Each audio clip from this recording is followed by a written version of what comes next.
We get an update on Ben Danford, the first round pick for the Toronto Maple Leafs in this draft, and this kid is showing so much promise.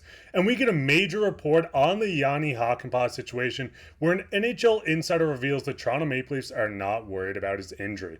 We'll get into this later on this episode. Before I start, I just want to give a shout out to everyone that is subscribed. We're trying to reach 4,000 before Sunday, so if you haven't subscribed yet, make sure to go down and hit the subscribe button. We'll be here all season long giving you updates from all around the league. With that, let's hop straight into the first topic today, which is Ben Danford will be a star.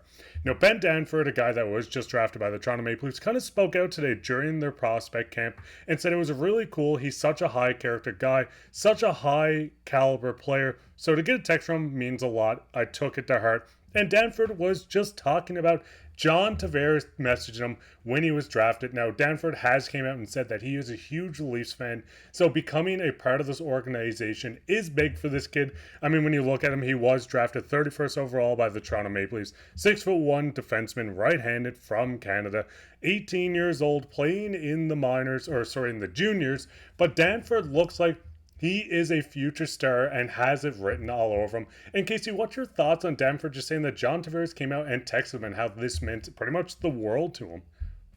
Yeah, I mean, obviously it means a lot for a guy who's been a lifelong Toronto Maple Leafs fan to not just be drafted by his favorite NHL team, but to get a text from probably one of the players he admires the most, the captain of the Toronto Maple Leafs, John Tavares. And Mark, I always say this. I think it's always good to draft somebody who's a fan of your team because they're going to be working their butt off to get to that level, to get to the NHL, to play for in the blue and white, to play for the team that they grew up cheering for. I think it's great that Toronto went out and did this. It's great also that John Tavares took the time out of his offseason to, send this guy a text and say, hey, welcome to Toronto. And obviously it meant a lot to Ben, which is great to see. And the biggest thing is there's been a lot of people just talking on Ben's game, saying how much more he has to give in his development and how this guy looks like a future star for the Leafs. I mean, when you look at Danford, you can pause this and kind of look at it,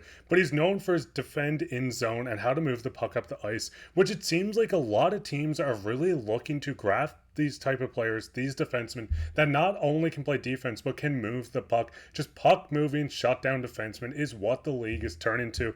I mean, when you look at Ben Danford, this guy is only 18 years old. Like I said, 31st overall pick by the Toronto Maple Leafs, and he put up 33 points in 64 games for the Oshawa Generals in the OHL this year, 10 points in 21 games. But a lot of people are looking at this kid and saying he has so much more to give on offense. He's going to go back to the OHL to play the next season. He won't make the jump into the NHL or into the AHL, but this guy has so much more to give, and I think we're really going to start getting surprised. It seems like Brad Treliving and company are going out and grabbing these guys before they have their breakouts. I mean, we've seen this happen with Easton Cowan, a former first-round pick by the Toronto Maple Leafs as well. Fraser Minton was not a first-round pick, but this guy has also shown his development.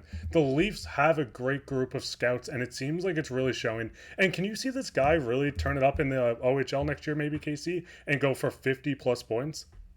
Yeah, I definitely think he can. I mean, obviously they're saying here he's a big physical defenseman that can move the puck effectively, and as we all know, that's starting to shape up as Brad Treliving's type of guy. So I think we could easily see him take the step to turn up his game. And he had one goal, but he had 32 assists. So this guy knows how to move the puck into opportunities where his teammates can score, which is big because not a lot of physical big defensemen have that type of passing IQ. So it's great to see that he has this, high IQ, high offensive IQ, but also has high defensive IQ as well. So I think this guy, like you said, could be a hidden gem for the Leafs. I mean, we've seen them, their late round draft pick in Easton Cowan turn it up. I don't think he'll have that big of an improvement, but I wouldn't be shocked to see this guy get 50 points. And, he's still 18 years old. He still has time to put some muscle on and bulk up. I mean, at 194 pounds, if this guy can come in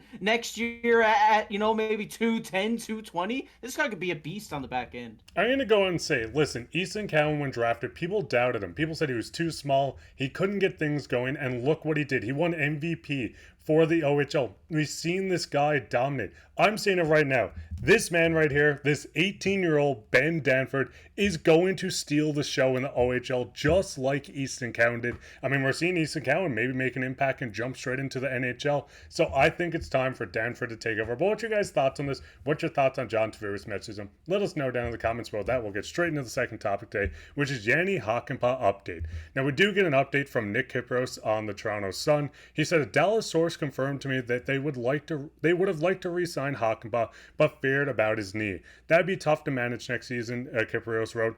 The Leafs certainly do feel the same way, as their medical team had an extensive look prior to signing and were very comfortable giving Shanahan and Treliving the green light to move forward. Now, obviously, there's been reports kind of flying everywhere.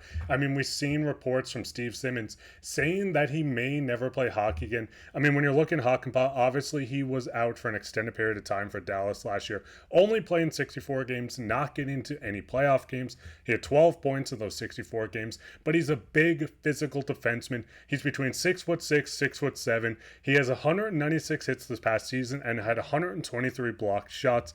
And Casey, what is just kind of what you're looking at this now and seeing, hey, Hakanpaa actually might pay, and what kind of impact could he have for the Leafs if he does play? I mean, first of all, I gotta say, come on, Steve. Getting Leafs Nation worried for no reason? Like, come on. Like, what was his source of information they're hearing now from Nick Kypreos, who I would say is a more reputable source than Simmons?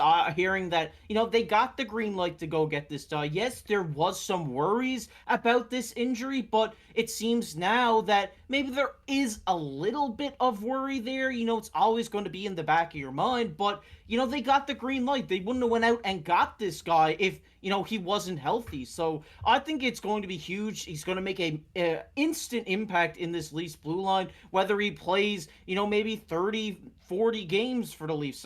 Maybe he plays the 7th D role. I think when he comes into this lineup, he's going to win the fans' hearts over quickly by his physical play, by just putting it all on the line to block the pucks coming towards the net. And I'm really excited to see Jani Hakanpaa. I think this may be, besides Max Domi, my favorite signing the Leafs did this offseason. And the biggest thing is the Leafs have yet to confirm if this signing has happened. We've seen them announce every signing they made, including guys like Philip Myers into the AHL. But obviously Brad Treliving's seen something in Jani, and he says a penalty killer. One of the areas looking back at the last season we wanted to address was our penalty kill, and that's an area Jani really shines in, his ability to kill penalties. And this was obviously from Toronto Maple Leafs GM Brad Treliving, and that's why he was given this 2-year contract of $1.5 million per year. It's $3 million over 2 years. But looking at this guy, he's going to have an impact on this Leafs roster. And obviously, yes, there is still some concern that he might not play. This contract could be voided. He could be on LTIR for these entire 2 seasons. But as of right now, Leafs fans, get excited. This is a guy that's going to come in and, like I said, be a hard-hitting guy, a good penalty killer, like Brad Treliving said. This guy is going to win fans, like KC said, and the biggest thing is, as of right now, he is going to be a Leaf. Yes, they're still worried. Yes, he was not 100% signed yet by the Toronto Maple Leafs or confirmed to be signed, but this guy is a Toronto Maple Leaf, and be excited about it. But what's your guys' thoughts on the whole Jani situation? Are you excited for him to suit up for the Leafs? What do you think he can bring to the table, and do you think they'll have one of the best penalty kills going into next year? Let us know down in the comments, but speaking on comments, we'll get in everyone's favorite topic, which is comment of the day. And the comment of the day comes from Lincoln Lawyer and says, Marner brings a lot of offensive skill to the table. Also, he is fantastic on the penalty kill, and I completely agree with this. I kind of talked about in a video earlier on today where his impact going into a Craig Berube system is going to be big, where the style of play is going to be defensive, fast, and hard to play against. Yes, Marner is not going to be the most physical guy, but he's going to be a guy that can excel on the scoring sheet by putting up points and off the scoring sheet with his defensive play. But what's your guys' thoughts on all this? Let us know down in the comments. You could be featured on the next episode like Lincoln Lawyer did today. While you're down there, share this with your friends. Leave a like, subscribe. We're trying to reach 4,000 by Sunday, so make sure to hit that subscribe button. But I've been your host, Mark Pye, with my co-host KC. Take care.